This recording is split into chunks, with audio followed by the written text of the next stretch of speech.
한국은행이 1년 만에 기준금리를 올렸습니다. 한미 금리 차이에 따른 자금 유출과 1,500조 원 넘는 가계 빚을 고려한 결과인데요. 향후 전망은 어떨까요? 조태현, 박성우 기자가 차례로 보도합니다. 한국은행의 선택은 금리 인상이었습니다.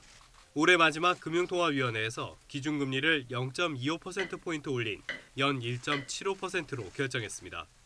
1년 만의 인상이자 금리 인하 기조가 이어졌던 지난 2015년 3월 수준으로 되돌아간 겁니다.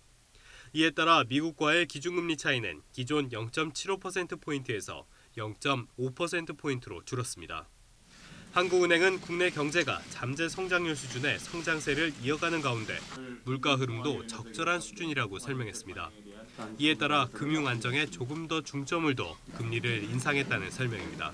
금융 불균형 확대로 금융 안정 리스크가 커질 수 있다는 점을 고려할 때 통화 정책의 완화 정도를 조정할 필요가 있다고 판단하여 기준금리를 0.25%포인트 인상하기로 결정하였습니다. 다만 추가 인상에는 소극적인 분위기입니다. 앞으로도 통화 완화 기조를 유지하겠다는 말로 이번 금리 인상이 단발성에 그칠 가능성이 크다는 점을 시사했습니다.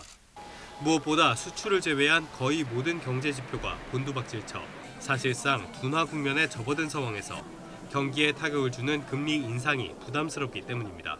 금융 불균형 해소를 위한 추가적인 금리 인상 필요성은 꾸준히 제기될 것으로 보입니다. 다만 스태그플레이션이 우려되는 상황에서 경기 상황을 면밀히 모니터링하면서 속도 조절에 나설 것으로 보입니다. 결국 추가 인상은 미국 연방준비제도의 기준금리 결정에 달렸다는 전망이 나오고 있습니다. 미국이 금리를 올려 역전폭이 다시 확대되면 한국은행도 금리 인상을 다시 한번 고민할 수밖에 없기 때문입니다. YTN 조태현입니다.